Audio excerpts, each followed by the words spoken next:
Terima kasih. Anda masih bersama kami, Lembaga Penyiaran Publik Lokal 90,1 RGR FM, Radio Pelopor di Tulungagung. Mari kita ikuti acara berikutnya. Radio adalah media pemersatu bangsa. Ayo dengar radio, satu suara berjuta telinga. Saya Joko Widodo, Presiden Republik Indonesia.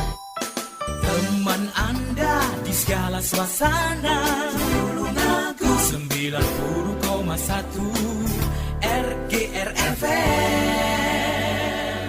Memang kita sudah jenuh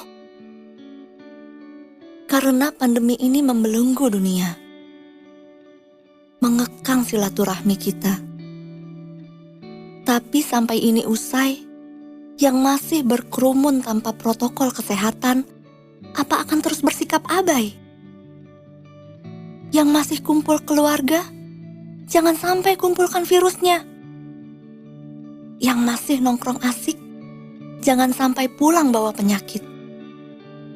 Yang masih harus berangkat kerja, jangan sampai bawa pulang virusnya. Dan yang masih abai, jangan sampai orang tuamu yang menuai. Waspadai klaster penyebaran COVID-19 di lingkungan terdekat. Selalu pakai masker, jaga jarak, cuci tangan, dan siap divaksinasi. Pesan ini dipersembahkan oleh Kominfo dan Komite Penanganan COVID-19 dan Pemulihan Ekonomi Nasional. Serta Indonesia Persada ID untuk menyiarkan baik. Belajar di rumah lebih mudah dengan belajar bareng lewat radio. Ayo belajar bareng lewat radio. Hari Senin sampai Sabtu jam 9 pagi. Hanya di 90,1 RGR FM Radio Pelopor Tulungagung. Belajar bareng lewat radio kerjasama Diskominfo Kabupaten Tulungagung, Dinas Pendidikan Kabupaten Tulungagung, PGRI Kabupaten Tulungagung, dan 90,1 RGR FM Tulungagung. Teman Anda di segala suasana, Tulungagung 90,1 RGR FM. Assalamualaikum warahmatullahi wabarakatuh. Selamat pagi anak-anakku kelas 4 yang hebat dan penuh semangat yang saat ini sedang belajar daring di rumah. Selamat pagi pula kepada ayah bunda yang selalu sabar mendampingi Ananda dan tak pernah kenal lelah memberikan motivasi agar anak-anak selalu bersemangat untuk belajar. Alhamdulillah hari ini kita berjumpa kembali dalam program Kelas Mengajar di 90,1 RGR FM. Terima kasih kami sampaikan kepada PGRI Kabupaten Tulungagung yang telah menginisiasi program Kelas Mengajar ini bekerja sama dengan Diskominfo Kabupaten Tulungagung dan Dinas Pendidikan Pemuda dan Olahraga Kabupaten Tulungagung. Bagaimana kabarnya anak-anak hebatku? Semoga anak-anak selalu sehat dan sudah bersiap ya untuk belajar bersama Bu Evi hari ini. Baiklah, kita akan melanjutkan materi yang lalu. Kali ini kita akan belajar tema 8 tentang daerah tempat tinggalku, subtema 1 tentang lingkungan tempat tinggalku. Jangan lupa awali dengan berdoa sebelum belajar ya, agar pembelajaran kita kali ini selalu mendapatkan ilmu yang bermanfaat. Amin, amin, ya Rabbal Alamin. Ya, baiklah anak-anak, marilah kita mulai dengan yel dulu ya. Semangat, semangat, yes! Anak-anak, kita mulai belajar tema 8, subtema 1, pembelajaran 1. Udin dan keluarga sedang berlibur di daerah asalnya, yaitu Jawa Barat. Di lingkungan tempat tinggal Udin di Jawa Barat, terdapat tempat wisata Telaga Warna. Telaga Warna terletak di kawasan Puncak Bogor.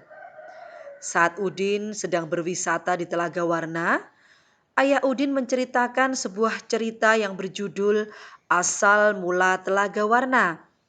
Cerita ini merupakan cerita turun-temurun yang sudah terkenal di daerah Jawa Barat. Nah, bagaimana ya cerita asal mula Telaga Warna? Simak baik-baik cerita yang akan disampaikan oleh Bu Evi berikut ini. Dahulu kala di Jawa Barat, Ada raja dan permaisuri yang belum dikaruniai anak. Padahal mereka sudah bertahun-tahun menunggu. Akhirnya raja memutuskan untuk bertapa di hutan. Di hutan, raja terus berdoa kepada Yang Maha Kuasa. Raja meminta agar segera dikaruniai anak. Doa raja pun terkabul. Permaisuri melahirkan seorang bayi perempuan. Raja dan permaisuri sangat bahagia. Seluruh rakyat juga bersuka cita menyambut kelahiran putri raja. Raja dan permaisuri sangat menyayangi putrinya. Mereka juga sangat memanjakannya. Segala keinginan putrinya dituruti. Tak terasa, putri raja telah tumbuh menjadi gadis yang cantik. Hari itu, dia berulang tahun ke-17. Raja mengadakan pesta besar-besaran. Semua rakyat diundang ke pesta. Raja dan permaisuri telah menyiapkan hadiah istimewa berupa kalung. Kalung yang terbuat dari untaian permata berwarna-warni. Saat pesta berlangsung, raja menyerahkan kalung itu. Kalung ini hadiah dari kami. Lihat, indah sekali bukan? Kau pasti menyukainya, kata raja. Raja bersiap mengalungkan kalung itu ke leher putrinya. Sungguh di luar dugaan, putri menolak mengenakan kalung itu. Aku tak suka kalung ini, ayah, teriak putri dengan kasar. Raja dan permaisuri terkejut. Kemudian permaisuri berusaha membujuk putrinya dengan lembut. Permaisuri mendekat dan hendak memakaikan kalung itu ke leher putrinya. Aku tidak mau, aku tidak suka kalung itu. Kalung itu jelek, teriak putri sambil menepis tangan permaisuri. Tanpa sengaja, kalung itu terjatuh. Permata-permatanya tercerai-berai di lantai. Permaisuri sangat sedih. Permaisuri terduduk dan menangis. Tangisan permaisuri menyayat hati. Seluruh rakyat yang hadir turut menangis pula. Mereka sedih melihat tingkah laku putri yang mereka sayangi. Tidak disangka, air mata yang tumpah ke lantai berubah menjadi aliran air. Aliran air menghanyutkan permata-permata yang berserakan. Air tersebut mengalir keluar istana dan membentuk danau. Anehnya, air danau berwarna-warni seperti warna-warna permata kalung putri. Kini, danau itu dikenal dengan nama Telaga Warna. Bagaimana anak-anak? Cerita asal mula Telaga Warna yang baru saja Bu Evi ceritakan tadi menarik bukan?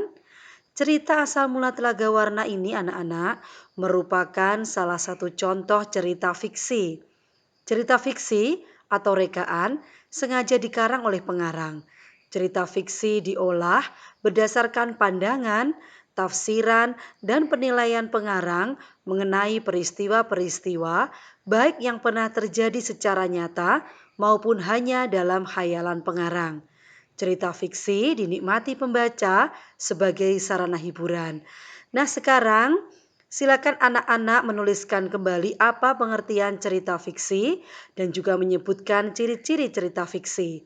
Nah, di sini Bu Evi akan membimbing kalian untuk menuliskan pengertian cerita fiksi. Cerita fiksi adalah cerita rekaan yang sengaja dikarang oleh pengarang dan diolah berdasarkan peristiwa nyata atau khayalan pengarang. Sedangkan ciri-ciri cerita fiksi adalah: pertama, cerita bersifat rekaan atau imajinasi pengarang. 2. Bersumber dari peristiwa nyata atau khayalan pengarang. Yang ketiga, memiliki kebenaran relatif dan tidak mutlak. Yang keempat, tidak memiliki sistematika penulisan yang baku. Dan yang kelima, mengandung pesan moral atau amanat tertentu. Anak-anak, setelah kalian memahami tentang cerita fiksi dan ciri-ciri cerita fiksi, mari kita lihat kembali apa kegiatan Udin ketika berada di taman wisata. Ternyata di sana dia bermain ayunan bersama dengan saudara sepupunya yang bernama Dita. Anak-anak silakan mengamati gambar yang ada pada buku tema 8 halaman 6. Di sana terlihat Udin sedang menarik dan mendorong ayunan itu. Udin telah memberikan gaya kepada ayunan itu. Apakah gaya itu, anak-anak? Masih ingatkah kalian? Pada tema sebelumnya kita sudah mempelajari ya. Yuk kita mengingat kembali pengertian gaya. Gaya adalah suatu kekuatan yang mengakibatkan benda yang dikenainya dapat mengalami gerak, perubahan kedudukan, atau perubahan bentuk. Selain itu, gaya juga dapat diartikan sebagai tarikan atau dorongan yang dapat memengaruhi keadaan suatu benda. Gaya yang diberikan Udin terhadap ayunan itu berupa tarikan dan dorongan. Akibatnya, ayunan itu menjadi bergerak. Saat ditarik, ayunan bergerak ke belakang atau mendekati Udin. Sedangkan ketika didorong, ayunan bergerak ke depan atau menjauhi Udin. Apa yang dimaksud dengan gerak ya anak-anak? Nah, di sini pengertiannya akan Bu Evi sampaikan. Gerak adalah perpindahan kedudukan suatu benda terhadap benda lainnya. Baik perpindahan kedudukan yang mendekati maupun menjauhi suatu benda atau tempat asal akibat benda itu dikenai gaya. Agar kalian lebih memahami tentang gaya dan gerak, lakukan percobaan berikut di rumah ya anak-anak. Percobaan mendorong dan menarik meja dengan tujuan untuk membedakan gaya dan gerak. Alat yang dibutuhkan adalah sebuah meja. Lalu lakukan langkah-langkah kegiatan seperti berikut. Pertama, letakkan meja di tempat yang cukup luas. Kedua, doronglah meja itu, lalu amati yang terjadi pada meja itu. Dan yang ketiga, tariklah meja itu, lalu amati apa yang terjadi pada meja itu. Setelah kalian melakukan langkah-langkah seperti yang Bu Evi sampaikan, maka tulislah hasil percobaan dengan menjawab pertanyaan-pertanyaan berikut. Mari kita lakukan kegiatan menulis bersama-sama. Apa yang terjadi pada meja saat didorong? Meja akan bergerak. Pertanyaan yang kedua, kemana arah meja saat didorong? Meja bergerak maju atau menjauhi tubuh kalian. Pertanyaan yang ketiga, apa yang terjadi pada meja saat ditarik? Meja akan bergerak. Dan pertanyaan yang keempat, kemana arah meja saat ditarik? Kemana anak-anak? Meja akan mundur. Ya, meja akan bergerak mundur mendekati tubuh kalian. Selanjutnya kita tuliskan simpulan dari hasil percobaan, yaitu tentang perbedaan antara gaya dan gerak. Gaya adalah tarikan dan dorongan yang dapat memengaruhi keadaan suatu benda. Sedangkan gerak adalah perpindahan kedudukan suatu benda terhadap benda lainnya akibat benda itu dikenai gaya. Nah, demikian tadi anak-anak Pembelajaran 1 sudah kita pelajari bersama. Selanjutnya kita akan menuju ke pembelajaran 2. Pada pembelajaran 1, kita mengetahui tentang keluarga Udin yang berasal dari Jawa Barat. Nah, pada pembelajaran 2 ini anak-anak, kita akan mengenal Edo dan keluarga besarnya. Kalau dilihat dari ciri-ciri fisik Edo berambut keriting dan memiliki kulit yang agak gelap. Kira-kira Edo berasal dari mana ya anak-anak? Tahukah kalian? Iya betul, Edo berasal dari Papua. Tahukah kalian Papua itu ada di mana?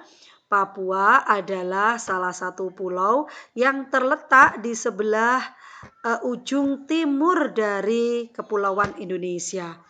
Di Papua terdapat beberapa lagu daerah yang terkenal. Ingin tahu salah satu lagu daerah yang terkenal di sana? Yaitu lagu Yamko Rambe Yamko. Adakah anak-anak yang sudah bisa menyanyikan lagu tersebut? Yuk kita menyanyikan lagu itu bersama-sama.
Anak-anak, untuk menyanyikan lagu Yamko Rambe Yamko dengan baik, kita harus memperhatikan tempo dan tinggi rendah nada. Apakah kalian masih ingat tentang tempo dan tinggi rendah nada? Mari mengingat kembali pengertian tempo dan tinggi rendah nada. Tempo adalah cepat lambatnya lagu dinyanyikan. Tempo dibedakan menjadi 3 macam, yaitu tempo cepat, tempo sedang, dan tempo lambat. Pemilihan tempo dalam suatu lagu harus disesuaikan dengan isi lagu. Sebagai contoh, ketika kita menyanyikan suatu lagu yang menggambarkan keriangan, biasanya menggunakan tempo cepat. Sebaliknya, ketika ingin menidurkan bayi, maka tempo lagunya adalah tempo sedang atau tempo lambat. Lalu apakah yang dimaksud dengan tinggi rendah nada? Tinggi rendah nada merupakan cara menyanyikan lagu sehingga menghasilkan nada tinggi ataupun nada rendah sesuai dengan notasi lagu.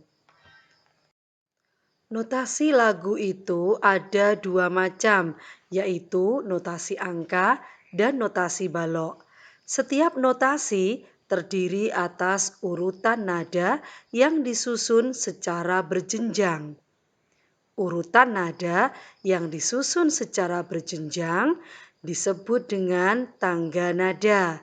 Sekali lagi, tangga nada adalah urutan nada yang disusun secara berjenjang. Baik pada not angka maupun not balok terdapat susunan nada do, re, mi, fa, sol, la, si yang bertanda titik bawah, tanpa titik, dan bertanda titik atas.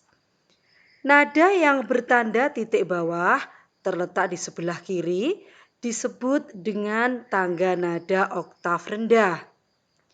Nada-nada yang tidak bertitik terletak di tengah disebut tangga nada oktav sedang. Dan nada-nada yang bertitik di atas terletak di sebelah kanan disebut sebagai tangga nada oktav tinggi. Oleh karena itu, semakin ke kanan nada semakin tinggi, sebaliknya semakin ke kiri nada semakin rendah. Anak-anak hebatku, tadi kita sudah menyanyikan lagu Yamko Rambe Yamko dari Papua dengan penuh semangat dan percaya diri. Di Papua selain ada lagu daerah juga terdapat cerita rakyat yang sangat terkenal. Salah satu di antaranya adalah cerita rakyat yang berjudul Kasuari dan Dara Mahkota. Apa ya isi dari cerita rakyat Kasuari dan Dara Mahkota? Silakan anak-anak dapat membaca pada buku tema 8 halaman 15 sampai dengan halaman 16. Cerita rakyat merupakan salah satu jenis cerita fiksi. Selain ada cerita rakyat, juga ada cerpen dan novel. Adapun jenis cerita rakyat antara lain cerita jenaka, mite, fabel, legenda, dan sage. Nah, anak-anak, apa saja pengertian dari jenis-jenis cerita fiksi yang tadi saya sebutkan? Mari kita bahas bersama-sama. Yang pertama adalah cerita jenaka. Cerita jenaka adalah cerita yang menceritakan mengenai kebodohan atau sesuatu yang lucu. Contohnya yang berjudul Pak Pandir, Pak Belalang, dan Si Kabayan. Yang kedua adalah mite.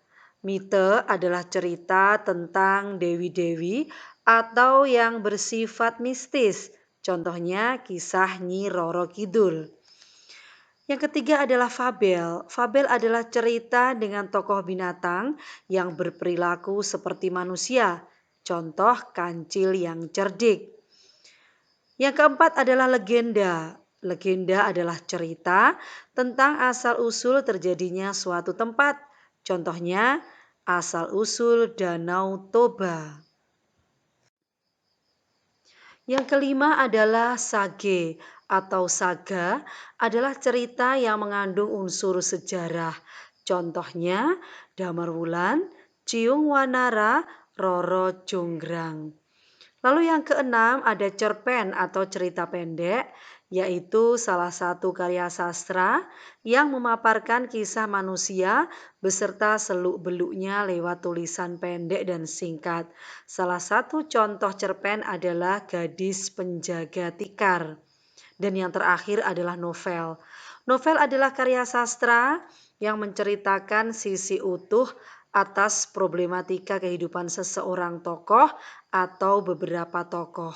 Contoh novel adalah Laskar Pelangi karya Andrea Hirata. Nah, anak-anak, berdasarkan penjelasan yang disampaikan oleh Bu Evi ini tadi, semoga anak-anak dapat lebih mudah untuk mengidentifikasi cerita-cerita fiksi pada tema 8 subtema 1 ini, termasuk jenis cerita fiksi yang mana. Pada cerita Kasuari dan Dara Mahkota, tokohnya adalah burung yang memiliki sayap untuk terbang.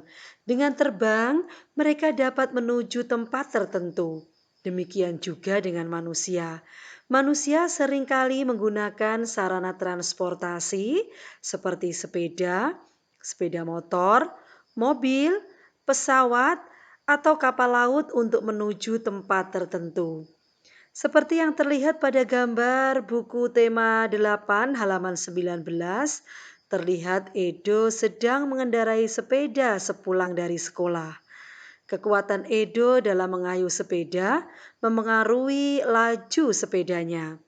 Saat Edo mengurangi kekuatan dalam mengayuh sepeda, Edo telah mengurangi gaya, sehingga sepedanya bergerak lambat atau pelan. Sebaliknya, saat Edo menambah kekuatan dalam mengayuh sepedanya, Edo telah menambah gaya, sehingga sepedanya bergerak dengan cepat. Dengan demikian, gaya berpengaruh terhadap gerak benda. Anak-anak, untuk mengetahui perubahan gerak akibat gaya, kalian dapat melakukan percobaan mendorong meja sendiri dan bersama teman atau saudara. Alat yang harus disediakan cukup sebuah meja, lalu ikuti langkah-langkah kegiatan seperti berikut. Pertama, letakkan meja di tempat yang cukup luas. Lalu, doronglah meja secara sendiri dengan kekuatan penuh. Perhatikan gerakan meja dan apa yang kamu rasakan. Kemudian, doronglah meja bersama teman atau saudaramu. Gunakan kekuatan penuh seperti saat mendorong sendirian. Perhatikan gerakan meja dan apa yang kamu rasakan.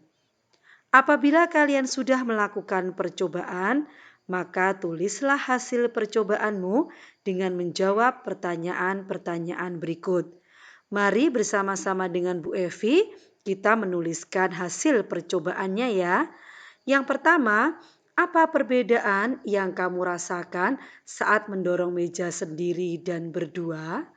Saat mendorong meja sendiri akan terasa berat, sedangkan ketika mendorong berdua terasa lebih ringan. Pertanyaan yang kedua, bagaimana pergerakan meja saat didorong sendiri dan berdua? Saat didorong sendiri, meja bergerak lambat. Sebaliknya, saat didorong berdua, meja bergerak lebih cepat. Nah, apakah kesimpulan dari percobaan ini? Kesimpulannya adalah besar kecilnya gaya yang mengenai suatu benda akan memengaruhi kecepatan gerak benda tersebut. Anak-anak hebatku, terima kasih buat kalian yang masih setia bergabung bersama dengan Bu Evi dalam program kelas mengajar di 90,1 RGR FM. Kita masuki tema 8, subtema 1, pembelajaran 3. Bila tadi pada pembelajaran 1 kita mengenal ada Udin yang berasal dari Jawa Barat, pada pembelajaran 2 kita mengenal Edo yang berasal dari Papua, maka saatnya pada pembelajaran 3 ini kita mengenal Dayu dan keluarganya. Dayu dan keluarganya berasal dari Bali dan saat di Bali, Dayu tinggal di daerah Tabanan. Tahukah kalian Bali? Aduh, pasti tidak ada yang tidak tahu Bali ya anak-anak. Karena Bali itu sudah sangat terkenal bahkan sampai di luar negeri sebagai ikon pariwisata Indonesia. Bali memiliki potensi pariwisata seperti wisata alam, wisata seni, dan budaya. Provinsi Bali terbagi atas 8 kabupaten dan 1 daerah kota. Tempat tinggal Dayu di Tabanan itu merupakan salah satu kabupaten di Provinsi Bali. Wilayah Kabupaten Tabanan didominasi oleh pegunungan dan pantai. Selain itu, Tabanan terkenal sebagai penghasil beras dan sayuran. Mayoritas penduduknya bermata pencaharian sebagai petani. Namun, penduduk yang tinggal di pantai bermata pencaharian sebagai nelayan. Keadaan alam suatu tempat memengaruhi mata pencaharian penduduknya. Ayo kita cari tahu lebih lanjut. Lingkungan memengaruhi mata pencaharian penduduk di suatu daerah. Mata pencaharian penduduk di suatu daerah berbeda dengan daerah lain. Mata pencaharian penduduk yang tinggal di daerah pesisir pantai tentu berbeda dengan penduduk yang tinggal di daerah dataran rendah maupun yang tinggal di dataran tinggi. Nah, simak penjelasan berikut ini. Penduduk yang tinggal di daerah pantai bermata pencaharian sebagai nelayan, bisa pula sebagai petani tambak, pedagang, petani garam, atau perajin. Sedangkan penduduk yang tinggal di daerah dataran rendah bermata pencaharian sebagai buruh, petani, pedagang, dan peternak. Dan penduduk yang tinggal di daerah dataran tinggi bermata pencaharian sebagai petani, peternak, pedagang, dan pekerja perkebunan, misalnya perkebunan teh, kopi, dan cengkeh. Selain itu, penduduk yang tinggal di desa juga memiliki mata pencaharian yang berbeda dengan penduduk di kota. Penduduk di desa lebih banyak bermata pencaharian sebagai petani, peternak, perajin, pedagang, buruh tani, dan perkebunan. Sedangkan penduduk yang tinggal di kota bermata pencaharian sebagai pekerja jasa. Contohnya sebagai pegawai bank, konsultan, pengacara, sopir, atau seperti Bu Evi sebagai guru. Ada pula yang menjadi karyawan, pedagang, dan buruh pabrik. Saat libur sekolah, Dayu dan keluarganya berlibur ke rumah nenek.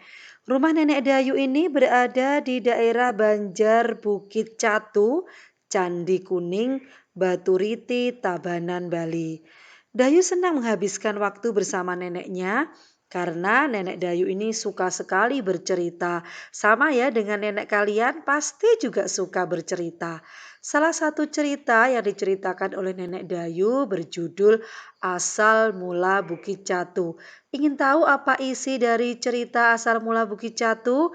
Anak-anak, kalian dapat membaca sendiri cerita Asal Mula Bukit Catu ini pada buku tema 8 halaman 26 sampai dengan halaman 27.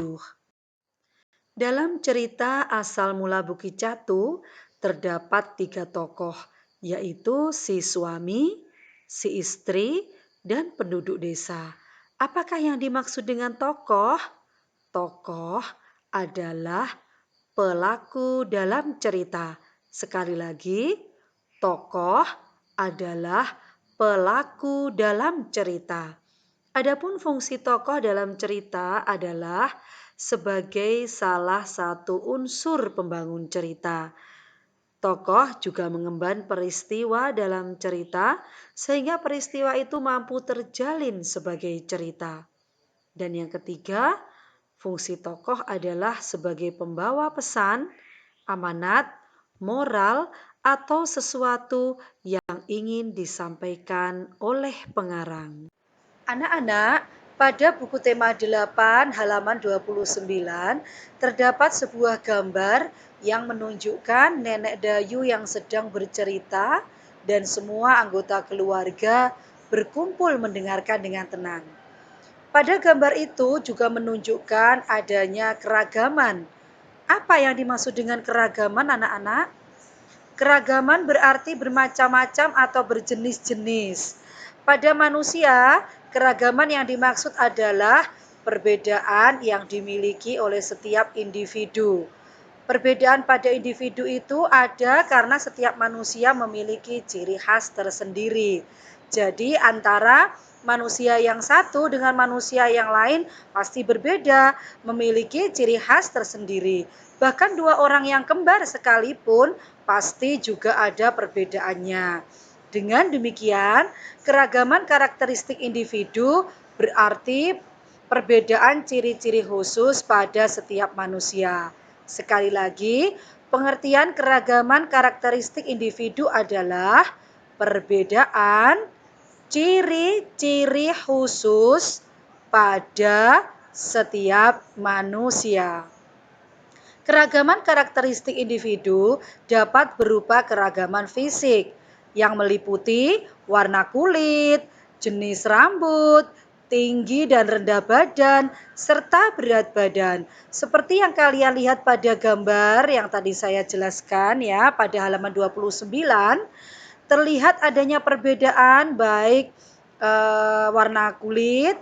Mungkin kalau warna kulit tidak terlalu berbeda ya. jenis rambut, ada yang lurus, ada yang keriting, kemudian tinggi badan juga berbeda, ada yang rendah, ada yang tinggi, dan tentu saja berat badan mereka juga berbeda. Selain keragaman fisik, juga terdapat keragaman kegemaran dan keragaman sifat. Anak-anakku kelas 4 masih semangat ya menyimak pembelajaran hari ini. Semoga kalian masih setia bersama dengan Bu Evi di 90,1 RGR FM. Pada pembelajaran 3 kita sudah mengetahui bahwa lingkungan memengaruhi kegiatan ekonomi penduduk. Masih ingatkah kalian tentang macam-macam kegiatan ekonomi? Untuk mengingat kembali materi itu, simak baik-baik pembahasannya berikut ini. Kegiatan ekonomi adalah kegiatan yang dilakukan oleh manusia untuk mendapatkan penghasilan, barang, atau jasa tertentu dengan tujuan mencapai kesejahteraan dalam hidupnya. Berikut ini macam-macam kegiatan ekonomi. Yang pertama adalah produksi. Produksi adalah kegiatan menghasilkan barang dan jasa. Orang yang melakukan kegiatan ini disebut produsen. Contohnya, seorang petani yang mengolah padi sampai dengan memanennya, maka petani ini telah melakukan kegiatan produksi dan petani disebut sebagai produsen. Kegiatan ekonomi yang kedua adalah distribusi. Distribusi adalah kegiatan menyalurkan barang hasil produksi dari produsen kepada konsumen. Orang yang melakukan kegiatan ini disebut distributor. Contohnya, ketika beras yang sudah dimasukkan dalam karung-karung dikirim menuju ke kota dan diserahkan kepada toko-toko. Maka kegiatan mengirimkan barang atau mengirimkan beras ini disebut sebagai kegiatan distribusi, dan orang yang mengirimkan beras ke toko-toko ini disebut sebagai distributor. Kegiatan ekonomi yang ketiga adalah konsumsi. Konsumsi adalah kegiatan memakai barang-barang hasil produksi. Orang yang melakukan kegiatan ini disebut konsumen.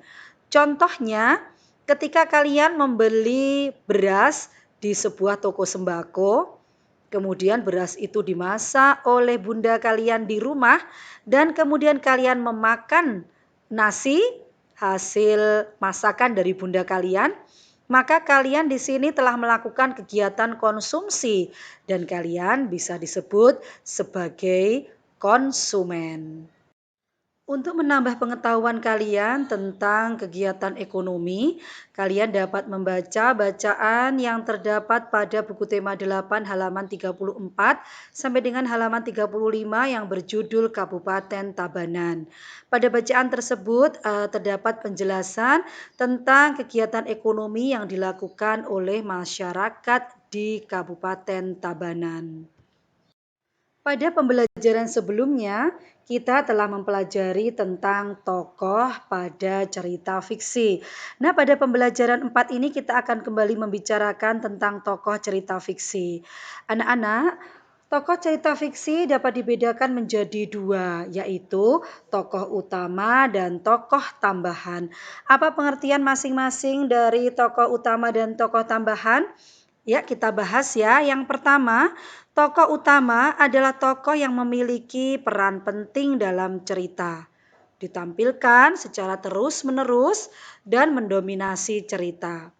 Sedangkan yang dimaksud dengan tokoh tambahan adalah tokoh yang dimunculkan sekali atau beberapa kali dalam cerita.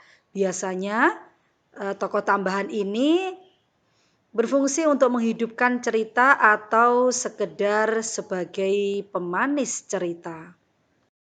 Anak-anak kelas 4 yang Bu Evi sayangi, saat ini kita sudah sampai pada pembelajaran 5. Pada pembelajaran 5 ini, kita akan kembali mengenal salah seorang sahabat alam. Dia adalah Beni. Keluarga besar Beni berasal dari Medan, Sumatera Utara. Namun, ayah dan ibu Beni merantau dan menetap di Jakarta. Ada pula paman Beni yang merantau ke Jambi. Paman Beni bernama Togar. Paman Togar tinggal bersama dengan istri dan kedua anaknya yang bernama Gultom dan Puspa. Anak-anak, Medan dan Jambi adalah dua kota yang terletak di Pulau Sumatera. Tahukah kalian Pulau Sumatera? Bila kalian belum tahu, silakan bisa membuka peta Indonesia ya.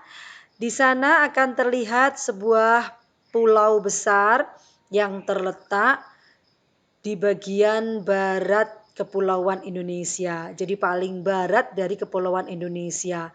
Akan terlihat di sana ada Pulau Sumatera. Selanjutnya anak-anak, kalian dapat mengamati gambar keluarga Beni dan keluarga Paman Togar yang terdapat pada buku tema 8 halaman 41. Dari gambar itu, kita dapat mengetahui adanya keragaman karakteristik individu. Apa ya keragaman karakteristik individu dari kedua keluarga tersebut? Nah, terlihat di sana ada keragaman fisik ya. Iya, seperti adanya jenis rambut yang berbeda, ada yang keriting, ada yang lurus. Kemudian terlihat juga dari tinggi badan, ada yang tinggi, ada pula yang pendek. Dan juga terlihat adanya berat badan yang berbeda ya, seperti ada yang gemuk, ayah Beni terlihat gemuk ya. Ada pula yang terlihat kurus. Nah, itu yang merupakan keragaman fisik yang bisa kita identifikasi dari kedua keluarga tersebut. Sekarang mari kita pelajari tentang keragaman sifat individu. Apa saja sifat individu yang telah kalian ketahui? Coba kalian amati gambar-gambar yang terdapat pada buku tema 8 halaman 42. Identifikasilah keragaman sifat individu berdasarkan gambar tersebut ya anak-anak. Nah, coba sekarang kalian perhatikan gambar yang pertama. Pada gambar yang pertama ini terlihat seorang anak perempuan yang sedang menyapu lantai rumahnya. Berdasarkan kegiatan yang dilakukan oleh anak tersebut, maka sifat dari anak perempuan itu adalah anak yang rajin. Berbeda dengan gambar yang kedua, kalau gambar yang kedua terlihat seorang anak laki-laki yang sedang asyik menonton televisi dan membiarkan lingkungan di sekitarnya kotor berantakan. Maka sifat individu dari anak laki-laki itu adalah malas dan tidak suka kebersihan atau tidak memperhatikan kebersihan begitu ya. Kemudian gambar yang ketiga terlihat seorang anak laki-laki yang sedang memarahi adiknya karena mainannya dirusak. Nah, dari gambar itu terlihat anak laki-laki atau kakaknya ini memiliki sifat pemarah. Selanjutnya gambar yang keempat, terlihat seorang anak perempuan yang sedang membantu adiknya yang jatuh dari sepeda. Maka sifat individu dari kakak perempuan itu adalah suka menolong. Dan gambar yang terakhir, ada seorang anak laki-laki yang sedang memberikan sejumlah uang kepada seorang ibu. Mungkin saja anak laki-laki ini menemukan uang dan ternyata uang itu milik ibu tersebut lalu dia mengembalikannya. Berarti sifat individu dari anak ini bagaimana anak-anak? Ya, betul sekali.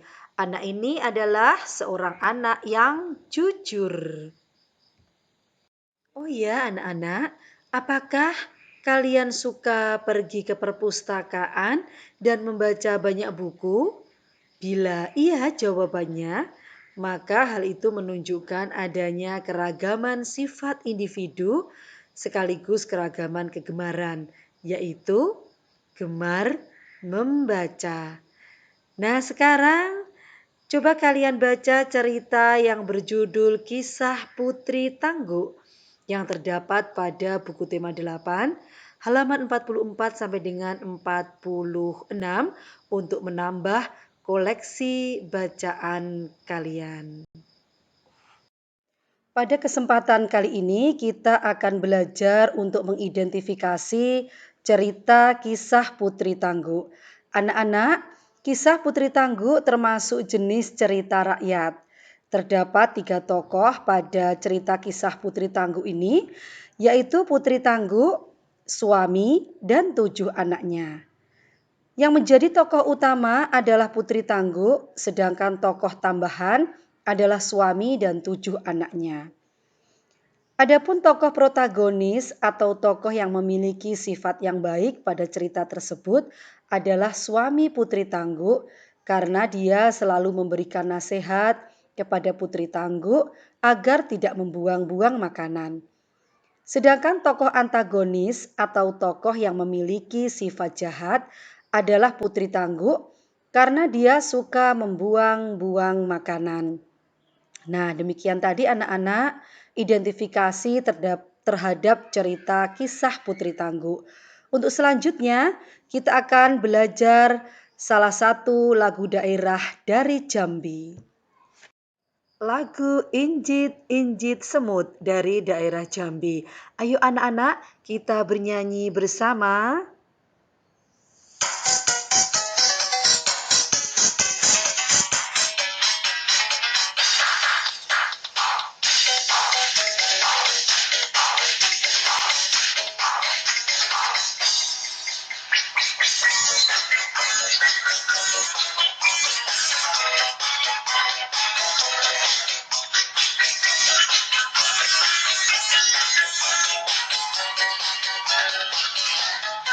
Jalan-jalan ke Tanah Deli, sungguh indah tempat tamasya.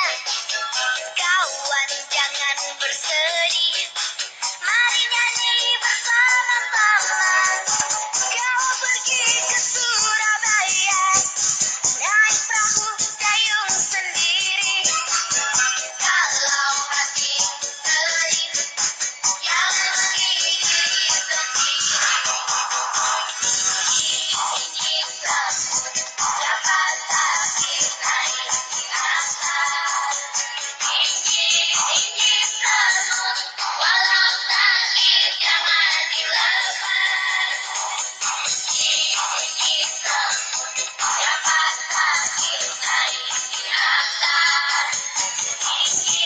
Injit semut walau sakit jangan dilepas. Naik perahu ke Pulau Seribu, sungguh indah si Pulau Karang. Sungguh malang nasibku, punya teman diambil orang. Ramai sungguh bandar Jakarta, tempat orang mengikat janji. Walau teman tak punya, hati senang dapat bernyanyi. Injit semut dapat sakit naik di atas. Injit semut walau sakit jangan dilepas. Injit semut dapat sakit naik di atas.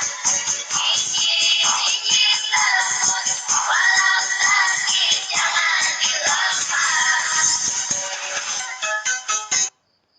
Ya anak-anak, untuk bisa menyanyikan lagu Injit-Injit Semut ini dengan baik, kita membutuhkan teknik seperti intonasi dan tempo. Tempo sudah kita pelajari pada pembelajaran sebelumnya. Sekarang kita belajar tentang intonasi ya. Apakah yang dimaksud dengan intonasi? Intonasi adalah cara bernyanyi mencapai ketepatan bunyi tiap nada. Sekali lagi, intonasi adalah Cara bernyanyi mencapai ketepatan bunyi tiap nada. Bunyi nada yang tepat akan menghasilkan suara yang tidak sumbang dan enak didengar.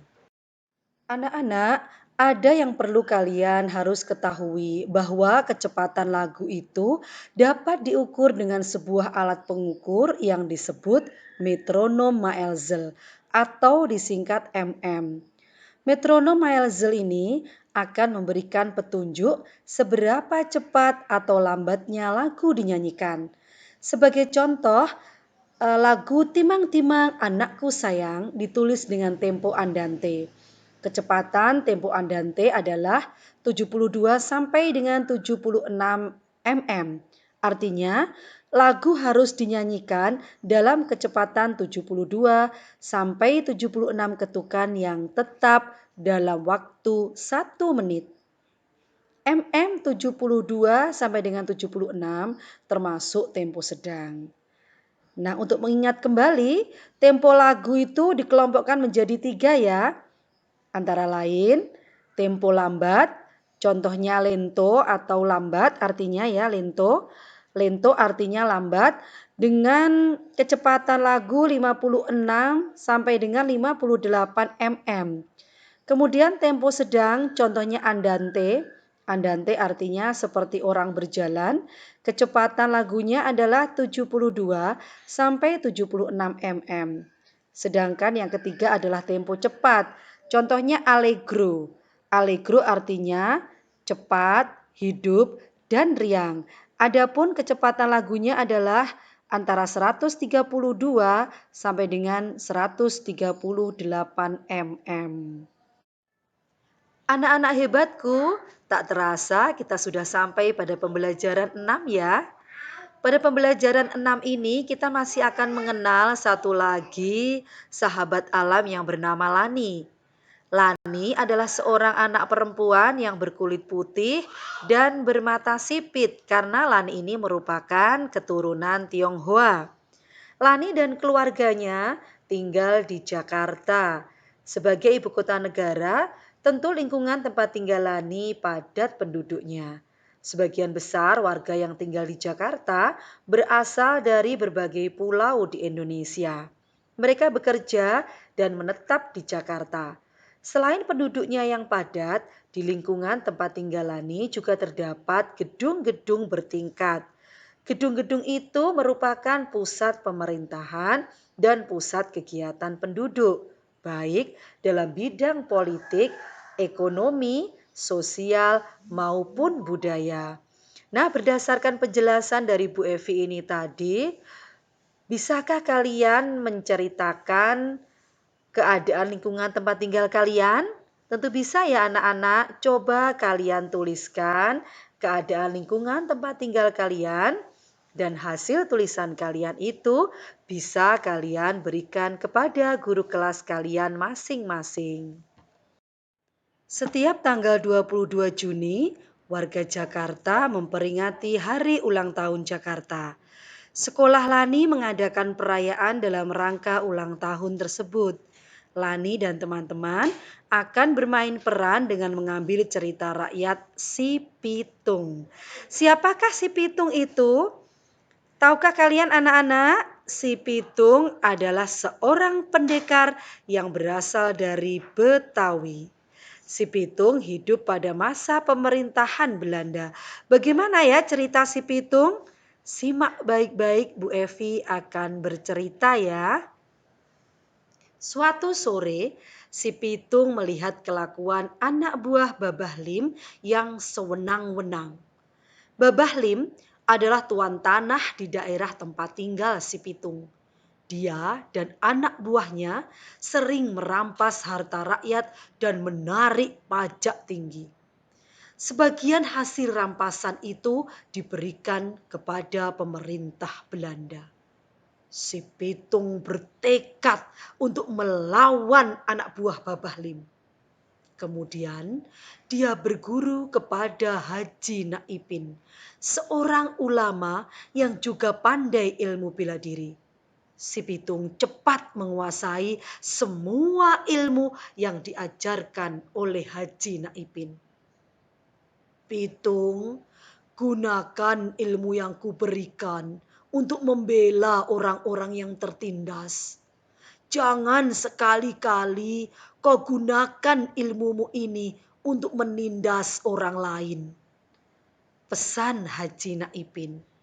Sekarang si Pitung sudah siap untuk melawan anak buah Babah Lim. Dia menghentikan ulah anak buah Babah Lim yang sedang merampas harta rakyat jelata. Hei anak muda, siapa kau? Beraninya menghentikan kami? Tanya salah satu anak buah Babah Lim. Kalian tak perlu tahu siapa aku. Yang jelas, aku akan menghentikan ulah kalian selamanya. Jawab si Pitung. Anak buah Babah Lim menyerang si Pitung. Namun si Pitung bisa mengalahkan mereka semua. Sejak saat itu nama si Pitung terkenal di kalangan penduduk. Si Pitung memutuskan untuk mengabdikan hidupnya pada rakyat jelata. Dia bertekad untuk mengambil kembali hak yang sudah dicuri oleh tuan tanah dan mengembalikannya kepada rakyat. Dia mengajak beberapa temannya untuk bergabung dengannya. Kelakuan si Pitung tidak disukai oleh tuan tanah dan juga pemerintah Belanda. Mereka mengeluarkan perintah untuk menangkap si Pitung. Namun, si Pitung amat cerdik. Dia selalu berpindah tempat sehingga pemerintah Belanda dan juga tuan tanah tidak bisa menangkapnya. Karena kesal, pemerintah Belanda menggunakan cara yang licik. Mereka menangkap Pak Piun, ayah si Pitung, dan Haji Naipin.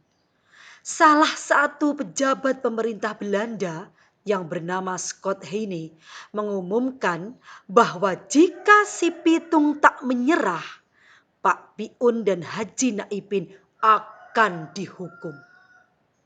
Si Pitung mendengar berita tentang penangkapan ayah dan gurunya itu. Kemudian dia menghadap Scott Heine dan menyerahkan diri. Dia tak mau ayah dan gurunya menderita. Hahaha Pitung, kau telah meresahkan banyak orang dengan kelakuanmu itu. Untuk itu kau harus dihukum tembak, kata Scott Heine. Kau tidak keliru. Bukannya kau dan tuan tanah itu yang meresahkan orang banyak? Aku tidak takut dengan ancamanmu, jawab si Pitung. Scott Heine benar-benar melaksanakan ancamannya. Si Pitung dihukum tembak. Hidup si Pitung berakhir di ujung peluru. Namun kisah kepahlawanannya tetap dikenang. Si Pitung, si pahlawan, rakyat jelata. Bagaimana anak-anak cerita tentang si Pitung? Bagus sekali ya, penuh dengan nilai kepahlawanan ya. Ya, anak-anak setelah kalian mendengarkan cerita dari Bu Evi, coba kalian belajar untuk mengidentifikasi cerita si Pitung ini. Kalian dapat menyebutkan cerita si Pitung ini termasuk jenis cerita fiksi apa. Kemudian kalian juga harus bisa menyebutkan nama-nama tokoh yang ada di dalam cerita. Kemudian kalian juga bisa menyebutkan tokoh utama dan tokoh tambahan yang terdapat dalam cerita si Pitung. Serta bisa pula menyebutkan tokoh mana yang termasuk tokoh protagonis dan mana yang termasuk tokoh antagonis. Bagaimana anak-anak? Kira-kira bisa atau tidak? Saya yakin bisa ya. Tadi Bu Evi sudah membahasnya pada pembelajaran sebelumnya. Jadi kalau kalian menyimak sejak awal, saya yakin kalian dapat melakukan kegiatan mengidentifikasi cerita. Selain bermain peran, Lani dan teman-teman juga akan menyanyikan lagu Kicir-Kicir.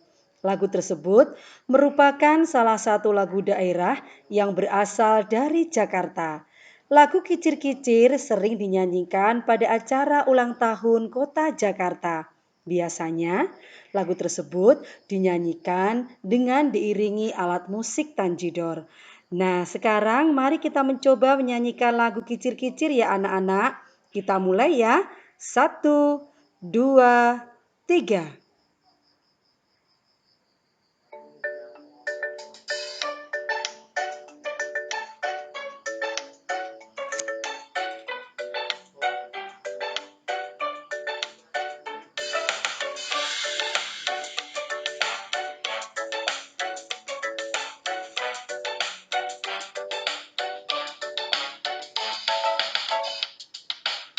Kicir-kicir ini lagunya, lagu lama ya tuan dari Jakarta. Saya menyanyi ya tuan memang sengaja untuk menghibur hati nan duka. Burung dara, burung merpati, terbang cepat ya tuan tiada tara. Bilalah kita ya Tuhan suka menyanyi, badanlah sehat ya Tuhan, hati gembira.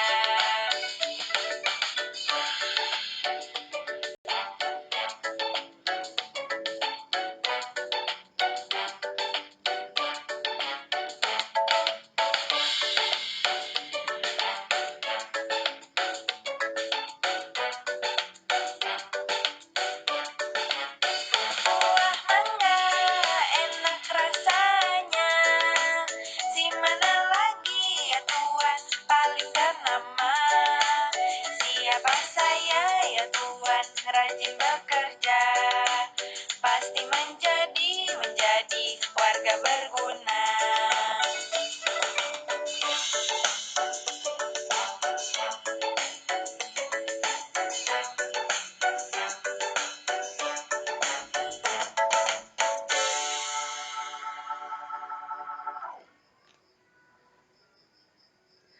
Nah, anak-anak, bila kalian sudah bisa menyanyikan lagu-lagu daerah seperti lagu Kicir-Kicir ini, maka nyanyikanlah lagu-lagu daerah bersama dengan teman-teman kalian sebagai wujud rasa bangga dan melestarikan budaya bangsa. Demikian anak-anak pembelajaran kelas 4 pada hari ini. Alhamdulillah kita telah menyelesaikan tema 8, subtema 1, pembelajaran 1 sampai dengan pembelajaran 6. Semoga apa yang kita pelajari pada hari ini bermanfaat bagi kita semua. Terima kasih saya ucapkan kepada anak-anak dan ayah bunda yang ada di rumah atas kebersamaannya dalam program kelas mengajar di 90,1 RGR FM. Semoga Kamis depan kita dapat bersua kembali dalam keadaan yang lebih baik. Saya mengingatkan selalu patuhi protokol kesehatan dengan melaksanakan 3M, memakai masker, mencuci tangan memakai sabun dan air mengalir, serta menjaga jarak. Sampai jumpa anak-anak. Wassalamualaikum warahmatullahi wabarakatuh. Teman Anda di segala suasana, Tulung Agung 90,1 RGR FM.